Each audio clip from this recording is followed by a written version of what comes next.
New Delhi. You're watching DD India News, India's voice to the world. I'm Lipakshi Khurana. Coming up in the next hour. India's Prime Minister Narendra Modi to embark on 3-day visit to Poland and Ukraine. This is the first visit by any Indian Prime Minister to Poland in 45 years, and Ukraine in 30 years.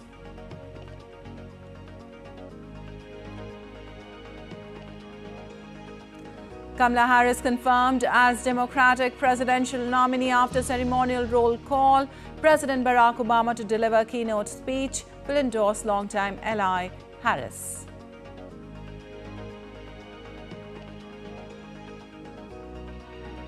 Antony Blinken wraps a whirlwind trip to West Asia even as an agreement between Israel and Hamas remains elusive. Hopes the deal gets done in the days ahead.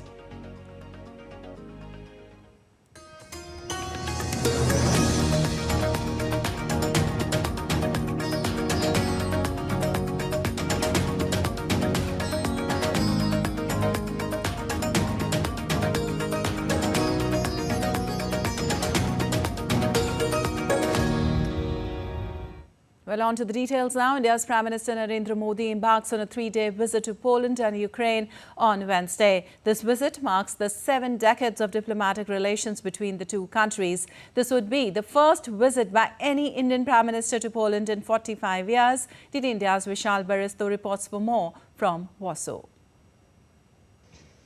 Soldiers preparing to give a ceremonial guard of honor to India's Prime Minister Narendra Modi in the Polish capital, Warsaw. The Indian Prime Minister is set to pay his respects at the tomb of the unknown soldier during his Poland visit. Polish youth are looking forward to this top-level visit from India. I think it's great. I think it's always good to have intercontinental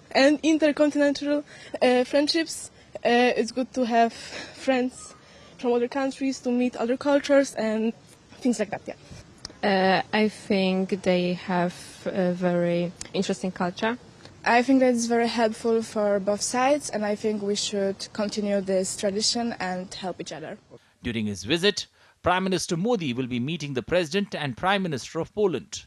The Indian PM is leading a high-level delegation to Warsaw. Poland has a strong presence in the Indian diaspora. The Indian community has made key contributions in Poland's economic development. At $6 billion, Poland is the largest trading partner of India in Central Europe. Apart from diplomatic ties, India and Poland also share relations that go back to the days of World War II. Around 5,000 Polish refugees were given shelter by two principalities of Kolhapur and Jamnagar. Prime Minister Modi would offer floral tributes at both memorials raised in Warsaw. The Indian leader would also be interacting with the staff and students of the Maharaja School, which is run by the Principality of Jamnagar. Prime Minister Modi would also address the Indian diaspora on this occasion. On his 2-day visit to Poland, Prime Minister Narendra Modi would be leading a high-level delegation to discuss the socio-economic and political issues between India and Poland. He would be meeting the President and Prime Minister of the country and would also address the Indian diaspora. After his visit in Warsaw, he would go to Ukraine, the visit that the whole world is watching. With cameraman Sanjeev in Warsaw, this is Vishal Baristo for DD India. Well, Vishal Baristo, who is in Poland, tells us more about the expectations from the Prime Minister's 2-day visit to the country.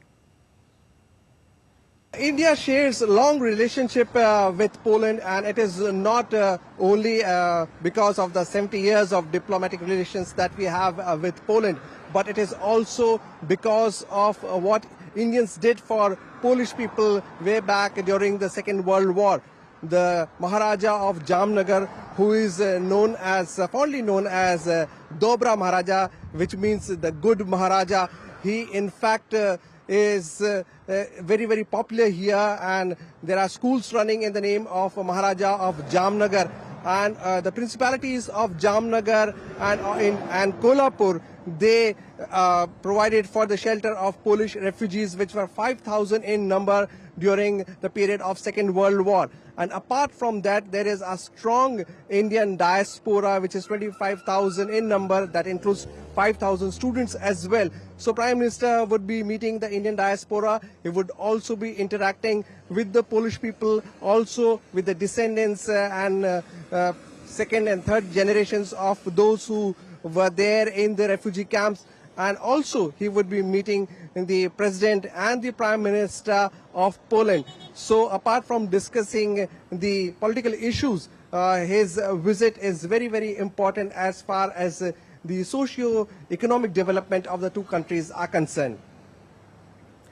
Well, Vishal Baristo also talked to Indian ambassador in Poland, Nagma Mohammad Malik, who tells us more about the 70th anniversary of the establishment of diplomatic relations between Poland and India.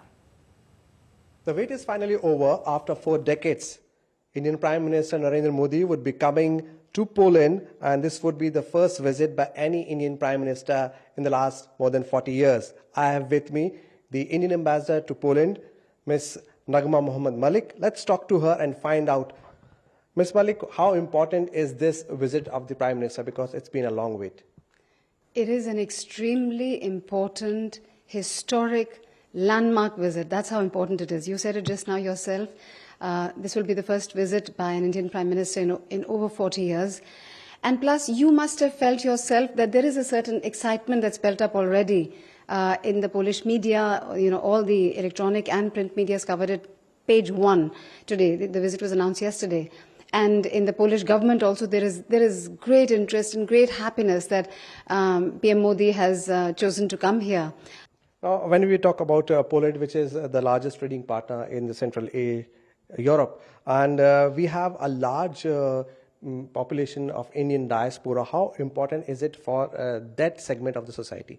Well, you know, I think you can see, and we will see more tomorrow after PM arrives and he addresses the Indian community, just how excited the community is about this visit and, you know, how much they're looking forward to it as much as we are. The Indian community in Poland is approximately of the strength of 25,000 or so, of which 5,000 are students. Then we have the other the employees, and they would be about, you know, half and half between white-collar professionals, IT, financial services, managerial service, you know, levels, and they're very well respected for their skills here by the Polish government, employers, people. And then we have the Indian skilled workers like welders and mechanics who are also considered very valuable in the big construction projects here. When we talk about India and Poland, the bilateral trade, where does it stand? And are we expecting any MOUs to be signed, because this is going to be a long-awaited visit? The bilateral trade turnover between our two countries is a healthy and growing $6 billion worth, the quantum. The balance of trade is very much in favor of India. It is a diversified trade.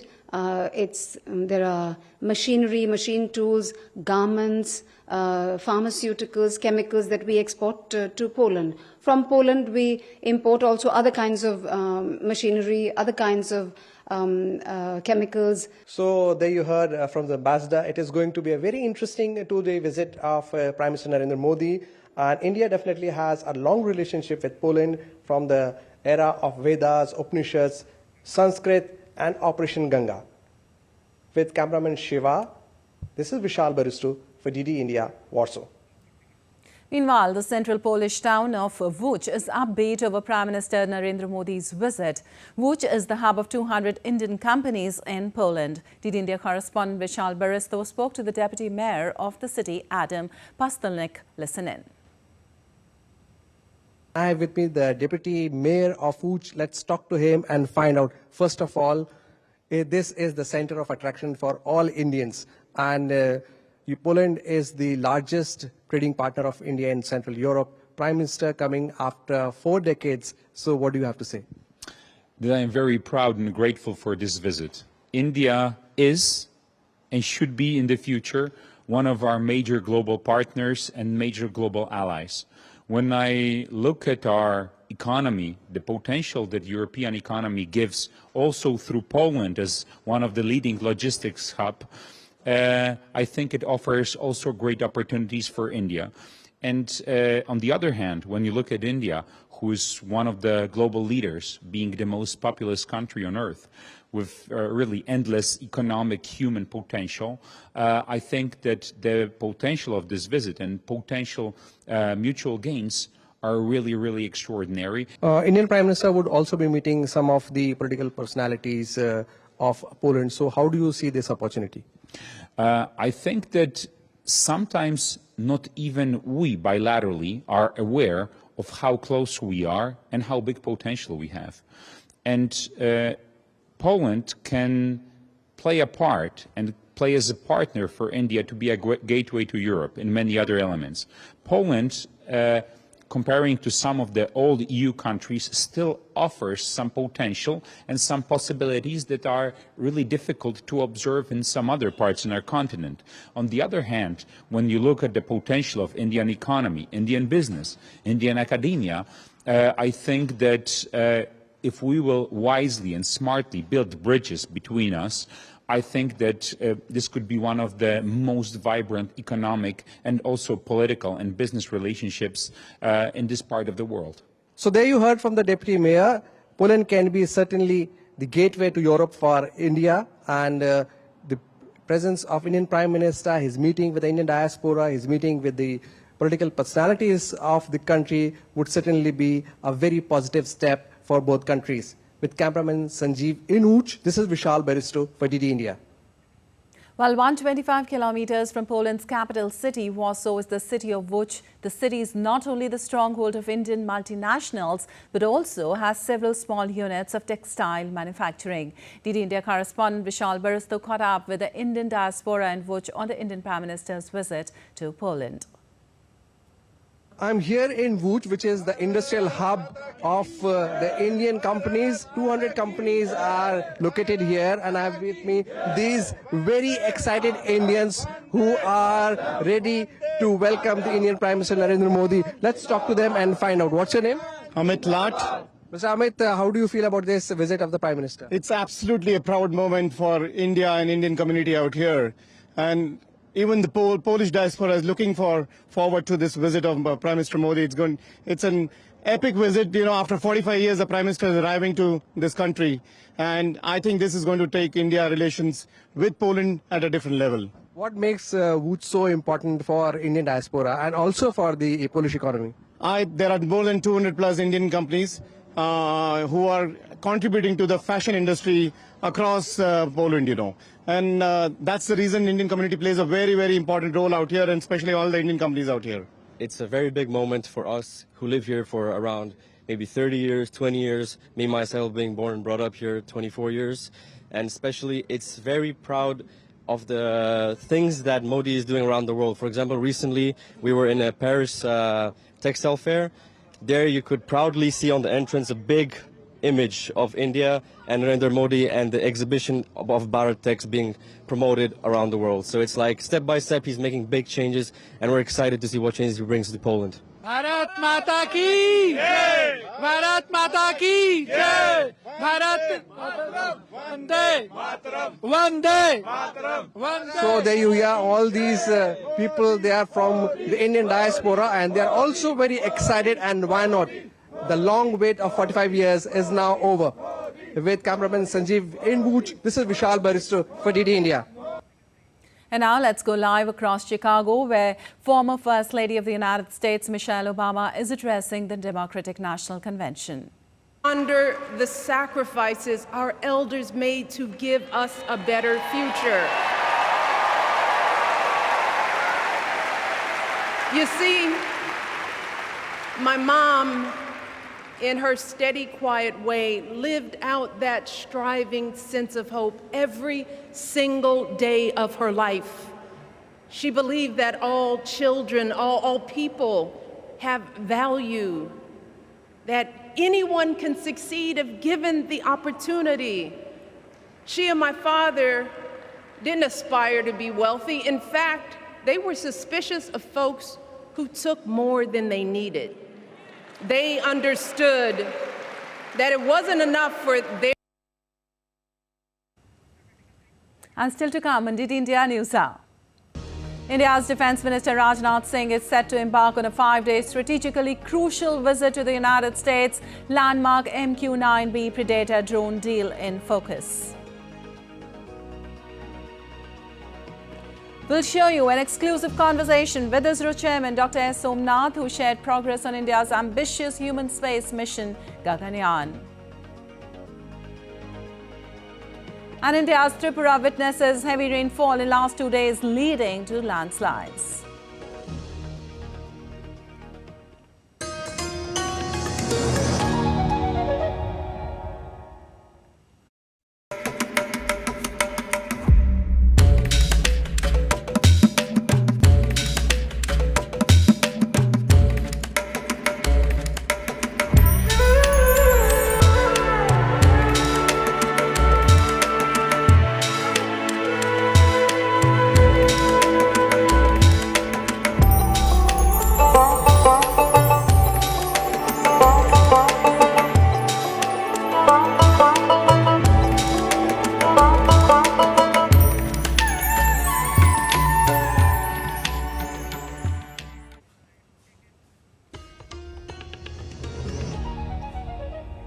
Welcome back. You're watching DD India News Hour. And moving on, India's Defence Minister Rajnath Singh is set to embark on a 5-day strategically crucial visit to the United States. Singh is scheduled to meet U.S. Defence Secretary Lloyd Austin. As per sources, India-US may sign MQ-9B unmanned drone deal during the visit. India's Defence Acquisition Council amended indigenous content and other aspects of the deal.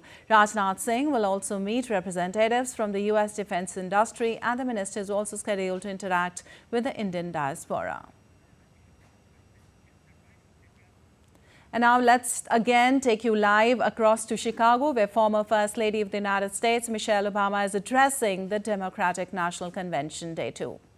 Better wages, cheaper prescription drugs, a good education, decent health care, child care, elder care. From a middle-class household, Kamala worked her way up to become Vice President of the United States of America. My girl, Kamala Harris, is more than ready for this moment.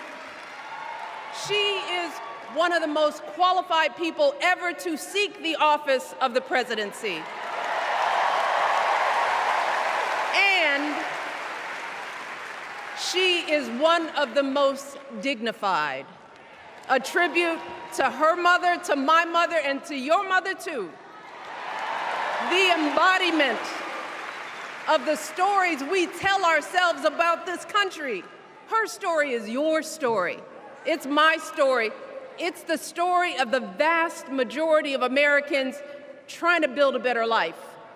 Look, Kamala knows, like we do, that regardless of where you come from, what you look like, who you love, how you worship, or what's in your bank account, we all deserve the opportunity to build a decent life. All of our contributions deserve to be accepted and valued. Because no one has a monopoly on what it means to be an American. No one.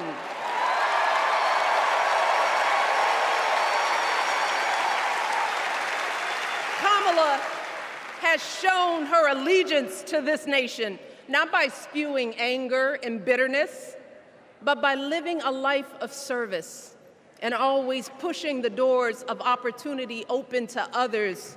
She understands that most of us will never be afforded the grace of failing forward.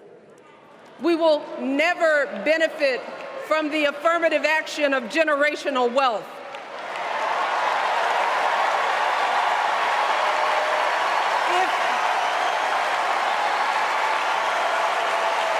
If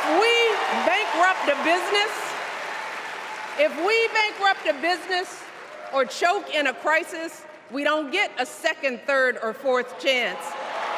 If things don't go our way, We don't have the luxury of whining or cheating others to get further ahead. No. We don't get to change the rules so we always win. If we see a mountain in front of us, we don't expect there to be an escalator waiting to take us to the top. No. We put our heads down. We get to work. In America, we do something. And throughout her entire life, that's what we've seen from Kamala Harris. The steel of her spine, the steadiness of her upbringing, the honesty of her example, and yes, the joy of her laughter and her light. It couldn't be more obvious. Of the two major candidates in this race, only Kamala Harris truly understands the unseen labor and unwavering commitment that has always made America great.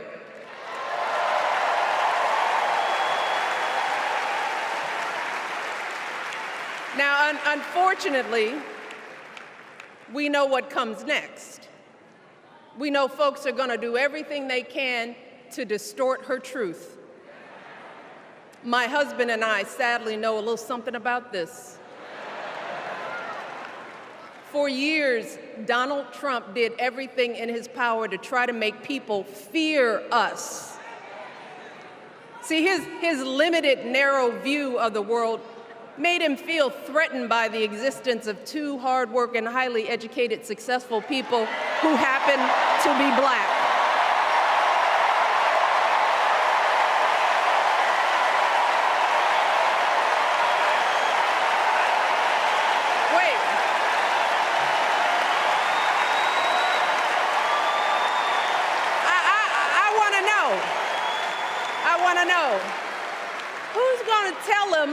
Who's going to tell him that the job he's currently seeking might just be one of those black jobs?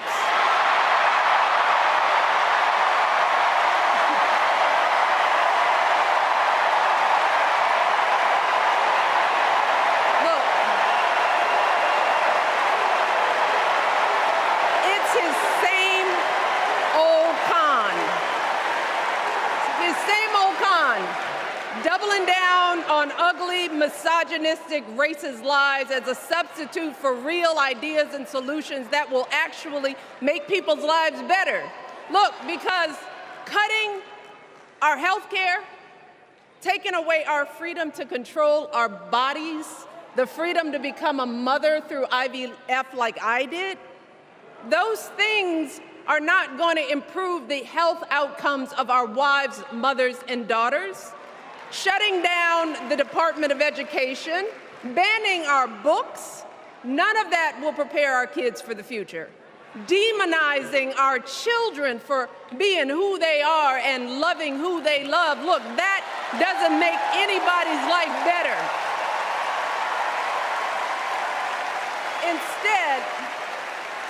Instead, it only makes us small.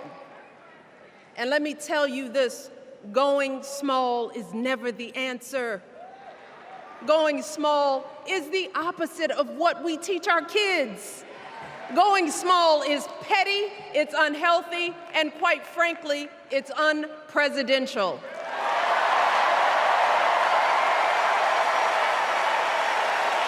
So, why would any of us accept this from anyone seeking our highest office? Why would we normalize that type of backward leadership? Doing so only demeans and cheapens our politics. It only serves to further discourage good, big-hearted people from wanting to get involved at all. America, our parents taught us better than that, and we deserve so much better than that. That's why we must do everything in our power to elect two of those good, big-hearted people. There is no other choice than Kamala Harris and Tim Walz. No other choice.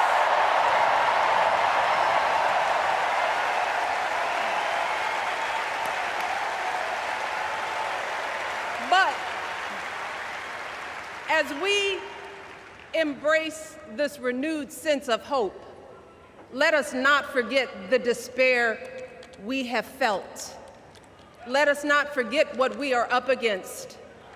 Yes, Kamala and Tim are doing great now. We're loving it. They're packing arenas across the country. Folks are energized. We are feeling good. Well, you were watching live from Chicago, day 2 of the Democratic National Convention. Michelle Obama was greeted with thunderous applause. Michelle said something wonderfully magical was in the air. And Michelle Obama also made the case for Kamala Harris at DNC. She said Kamala puts forth the case by living life of service. Kamala has shown steel of her spine and honesty, she said.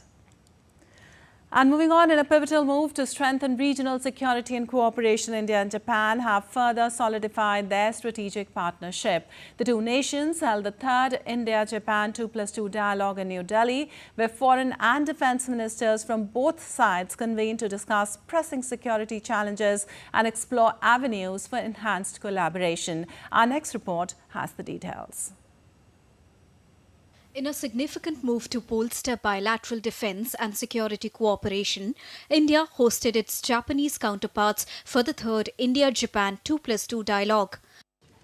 Foreign Minister Dr. S. Jaishankar and Defense Minister Rajnath Singh welcomed their Japanese counterparts Yoko Kamikawa and Minoru Kihara for the high-level meeting. In the last decade, our relationship has assumed the form of a special strategic and global partnership.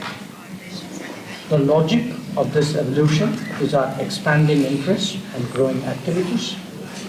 As we both step forward into a more volatile and unpredictable world, there is a need for reliable partners with whom there are substantial convergences.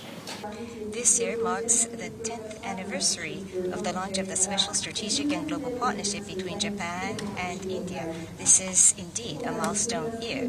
At this 2+2 meeting, I hope to engage in discussions that will lead us towards further strengthening of security and defense cooperation between our two countries.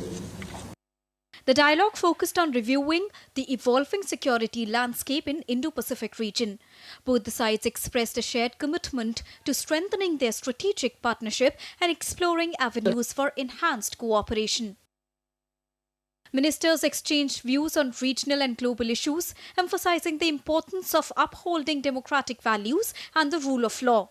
India and Japan have a long-standing special strategic and global partnership rooted in their shared principles.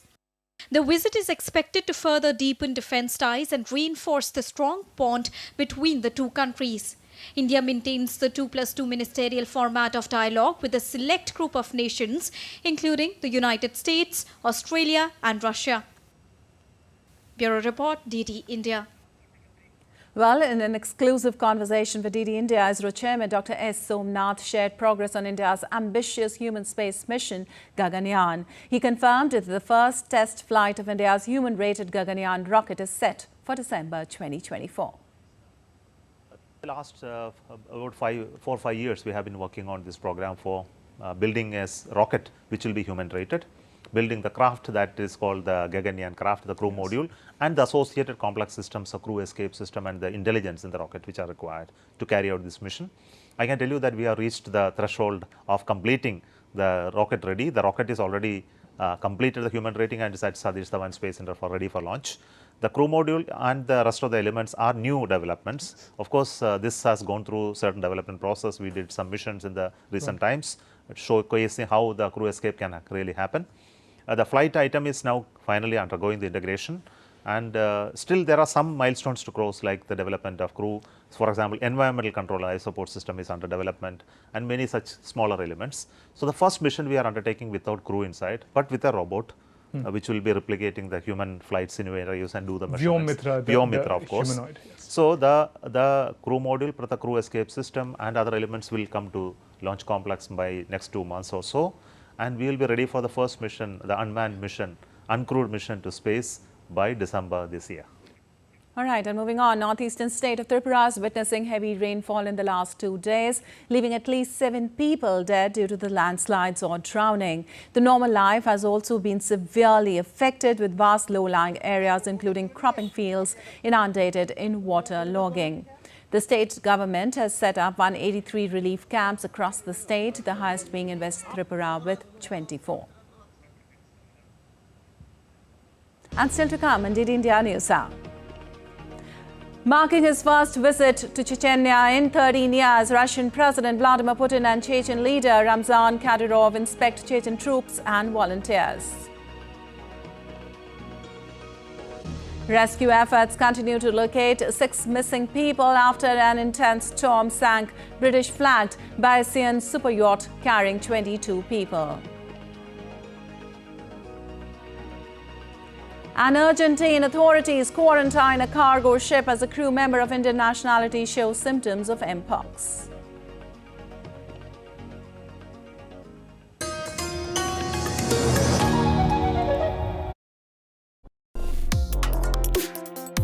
Complex issues, hidden agendas, twists and turns, strategic games.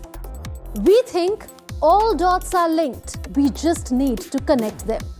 Join me every week as I connect the dots to unravel hidden designs in statecraft, mysteries, and decode issues that matter to you. Watch Connecting the Dots with me at these times on DD India.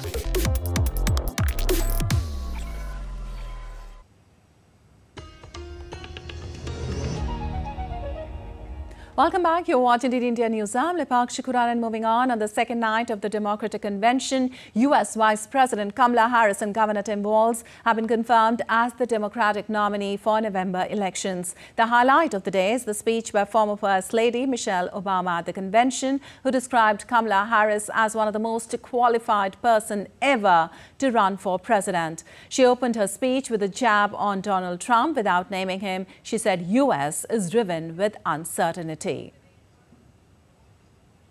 Kamala Harris is more than ready for this moment. She is one of the most qualified people ever to seek the office of the presidency. And she is one of the most dignified. A tribute to her mother, to my mother, and to your mother too. Later on, former President Barack Obama is also scheduled to speak at the convention. While Republicans who have left the fold since Trump's takeover of the party took to the stage to address the convention, which includes Trump's former White House press secretary Stephanie Grisham and former Trump voter Kyle Switzer. Grisham described a journey from a Trump true believer to the first senior White House staffer to resign.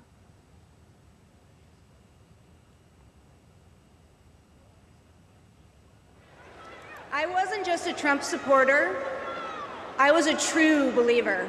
I was one of his closest advisors. The Trump family became my family. I spent Easter, Thanksgiving, Christmas, and New Year's all at Mar-a-Lago. I saw him when the cameras were off. Behind closed doors, Trump mocks his supporters. He calls them basement dwellers. Well, for more on the convention, DD India correspondent Kate Fisher joins us from Washington, D.C. Well, Kate, Michelle Obama came out all in support of Harris, who gained a lot of support from the stalwarts. Can you give us an entire roundup of the day 2 of Democratic National Convention? What to expect from DNC?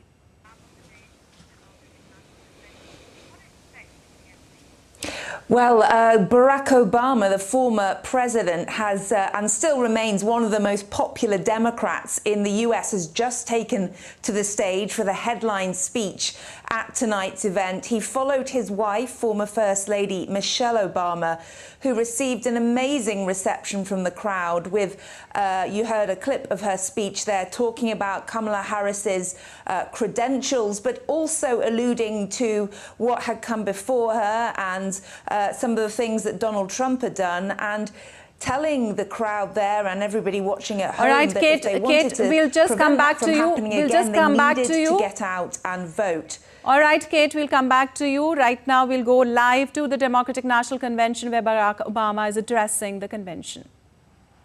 Because we have a chance to elect someone who has spent her entire life trying to give people the same chances America gave her. Someone who sees you and hears you and will get up every single day and fight for you. The next president of the United States of America, Kamala Harris.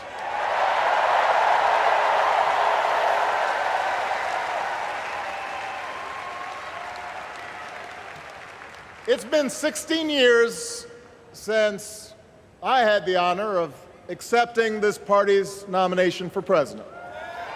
And I know that's hard to believe because I have not aged a bit. But it's true. And looking back, I can say without question that my first big decision as your nominee turned out to be one of my best. And that was asking Joe Biden to serve by my side as vice president.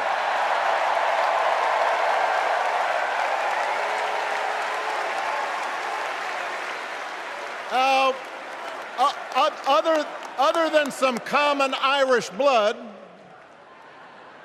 Joe and I come from different backgrounds, but we became brothers.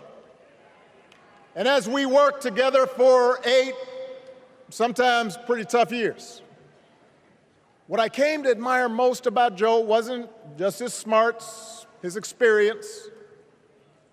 It was his empathy and his decency and his hard-earned resilience, his unshakable belief that everyone in this country deserves a fair shot.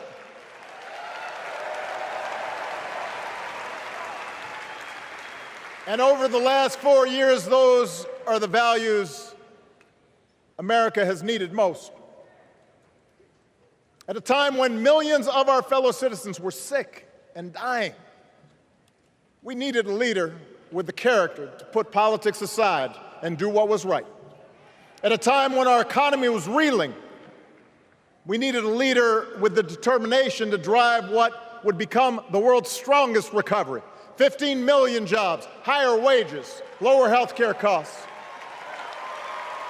At a time when the other party had turned into a cult of personality, we needed a leader who was steady and brought people together and was selfless enough to do the rarest thing there is in politics, putting his own ambition aside for the sake of the country.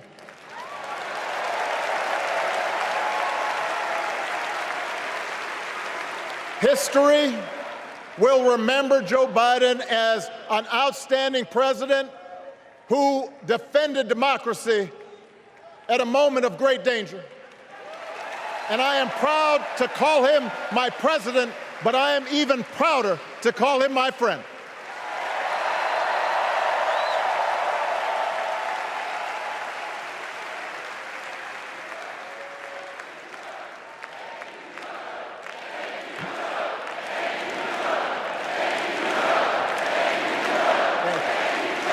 Now, the torch has been passed.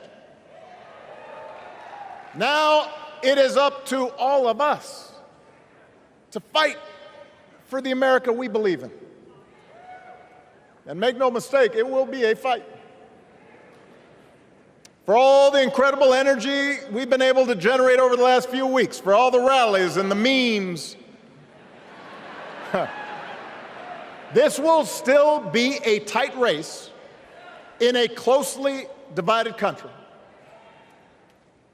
A country where too many Americans are still struggling,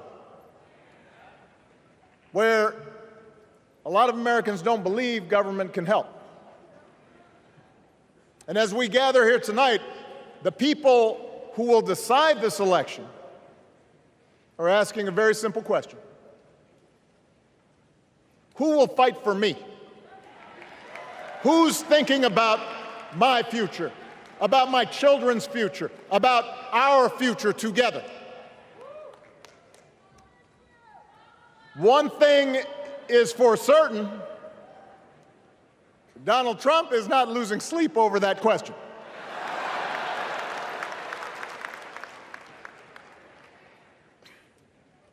Here's a 78-year-old billionaire who has not stopped whining about his problems since he rode down his golden escalator 9 years ago.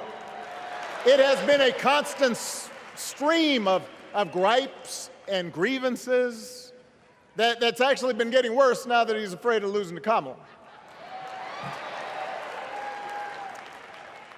There's the childish nicknames, the crazy conspiracy theories, this weird obsession with crowd sizes.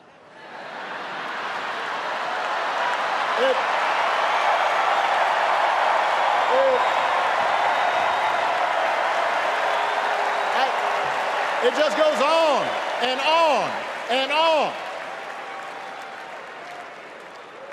The other day I heard someone compare Trump to the neighbor who keeps running his leaf blower outside your window every minute of every day.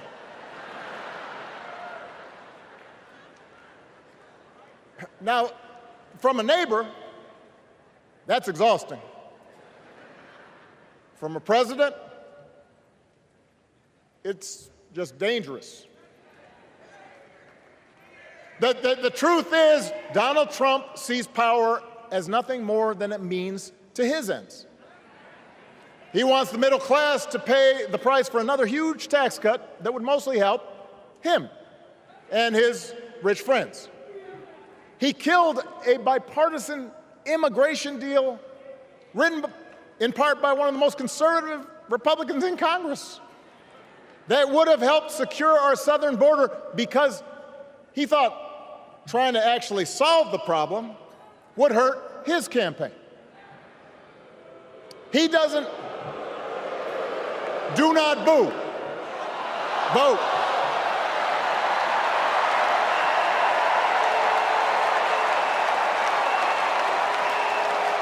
He doesn't seem to care if more women lose their reproductive freedom since it won't affect his life. And most of all, Donald Trump wants us to think that this country is hopelessly divided between us and them, between the real Americans, who of course support him, and the outsiders who don't. And he wants you to think that you'll be richer and safer if you will just give him the power to put those other people back in their place. It is one of the oldest tricks in politics from a guy whose act has, let's face it, gotten pretty stale. We do not need 4 more years of bluster and bumbling and chaos. We have seen that movie before, and we all know that the sequel is usually worse.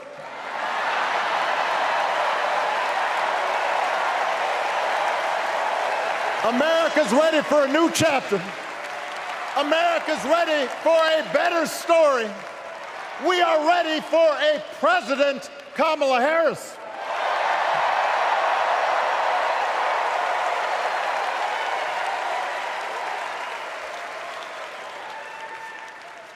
And Kamala Harris is ready for the job. This is a person who has spent her life fighting on behalf of people who need a voice and a champion. As you heard from Michelle, Kamala was not born into privilege.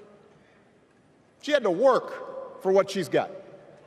And she actually cares about what other people are going through. She's not the neighbor running the leaf blower. She's the neighbor rushing over to help when you need a hand. As a prosecutor, Kamala stood up for children who had been victims of sexual abuse.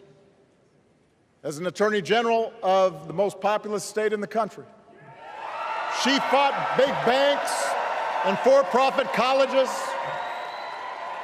securing billions of dollars for the people they had scammed. After the home mortgage crisis, she pushed me and my administration hard to make sure homeowners got a fair settlement. Didn't matter that I was a Democrat. Didn't matter that she had knocked on doors for my campaign in Iowa. She was going to fight to get as much relief as possible for the families who deserved it.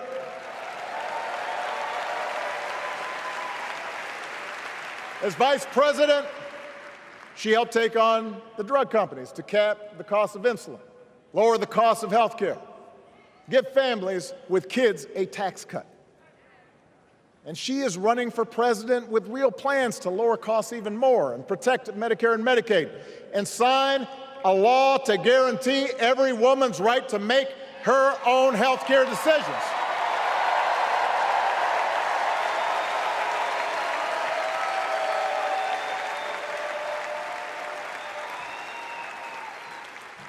In other words, Kamala Harris won't be focused on her problems. She'll be focused on yours. As president, she won't just cater to her own supporters and punish those who refuse to kiss the ring or bend the knee. She'll work on behalf of every American. That's who Kamala is. And in the White House, she will have an outstanding partner in Governor Tim Walz.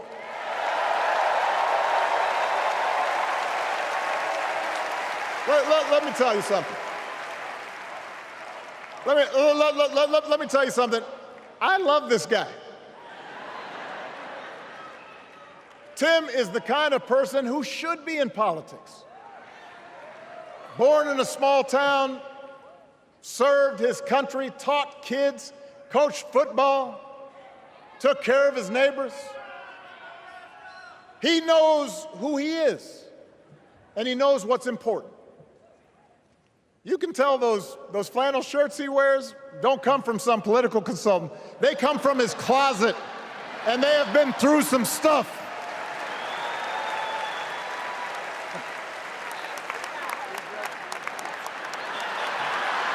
They have been through some stuff.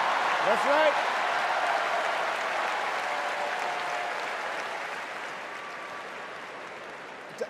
Together, Kamala and Tim have kept faith with America's central story. A story that says we are all created equal.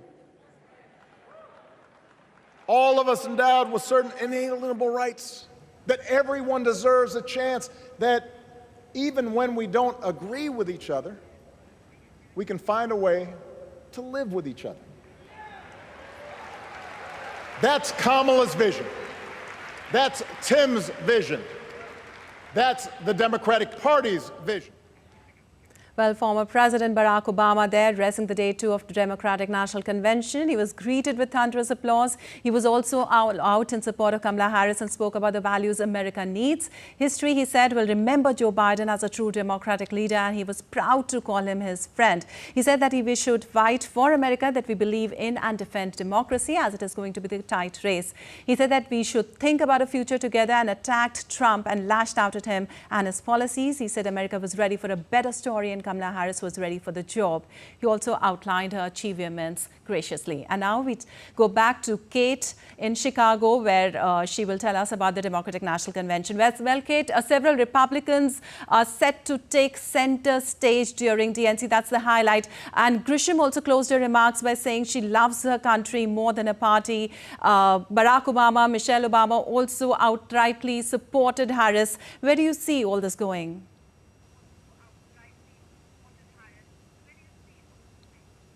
Well, it's clearly a very positive moment for the Democratic Party. Both Michelle and Barack Obama, they're talking about that moment, saying, look, we feel so energized at the moment. We're having this kind of high where we're getting all this attention and things seem to be going well. But they both reminded the people in the convention hall and those watching at home that there was still 11 weeks to go until the US election, and so much can happen in that time. They warned that Donald Trump and the Republicans would likely ramp up their personal attacks on Kamala Harris, and that people had to be prepared for that and to not be just assume that because the energy was positive at the moment that things would work out. Then they had to, as Michelle Obama said, make a plan for voting. She said that everybody must know how and when they're going to vote and make sure that they get all their friends and family. There is no sitting on the sofa and sitting this one out, she said. And Barack Obama also said it's going to be an incredibly tight race and that we need to win this overwhelmingly. That was kind of a reference by Michelle Obama to the fact that in the last election there were some very, very tight races, which Donald Trump, of course, said were not truly won by President Biden, and he suggested that there had been these that the election had been stolen. So Michelle and Barack Obama saying to people, you need to vote in big numbers so that there is no room for anyone to suggest that there is anything untoward happening. Of course, all those accusations by Donald Trump were proved to be false. So a very, very positive atmosphere for the Democratic Party tonight.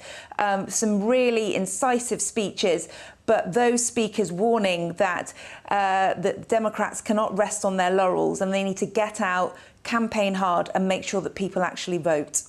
All right, Kate, thank you so much for that update. Of course, a very, very positive atmosphere there at the Democratic National Convention.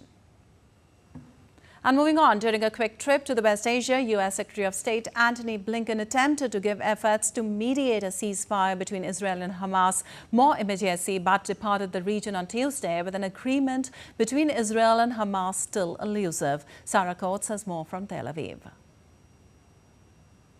Well, this is being seen as a last-ditch attempt to get this ceasefire and hostage deal over the line. The US Secretary of State, after meetings in both Israel and Egypt, where he met with the president there, Abdel Fattah al-Sisi, who warned that the time has come to end the war, which could throw the region into a wider conflict that is difficult to imagine. We need to get the ceasefire and hostage agreement over the finish line, and we need to do it now. Time is of the essence because with every passing day, the well-being and lives of the hostages are in jeopardy.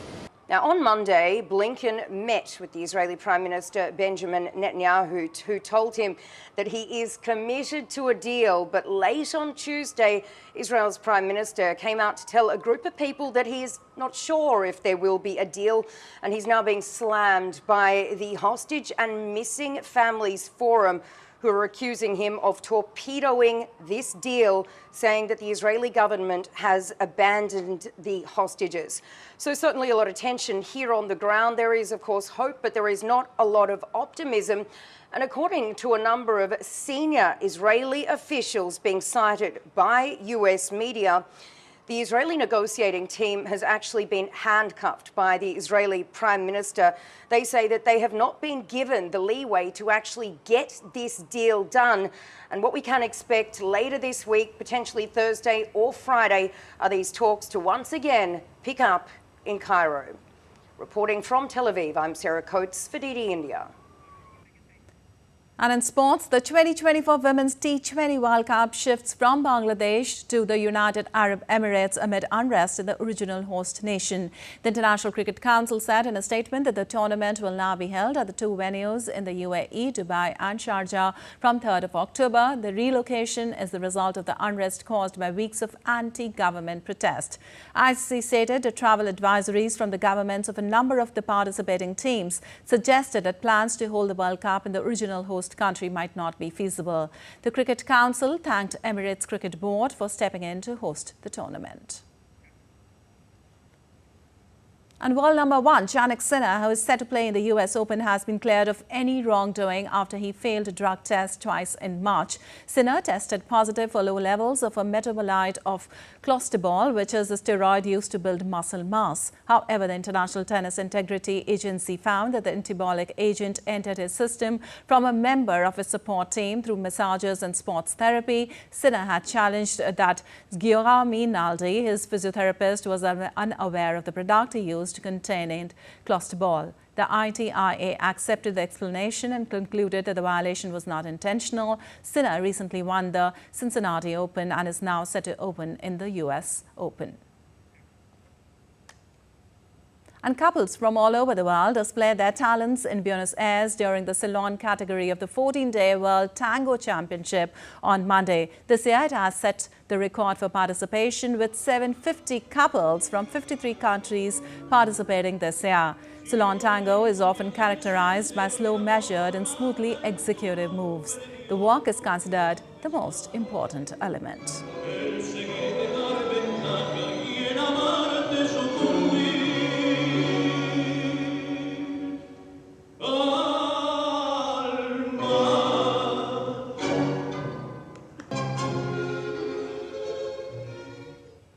All right, that's all for this edition of DD India News Hour, but let us know your thoughts on the news of the day. For those on the go, you can get all the latest news and updates from India and across the world on the DD India mobile app.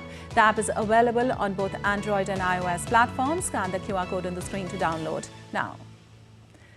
We'll be back with more news as it breaks here on DD India. I'm Lepakshi Khurana from all of us here in Delhi. Thanks for watching DD India News Hour.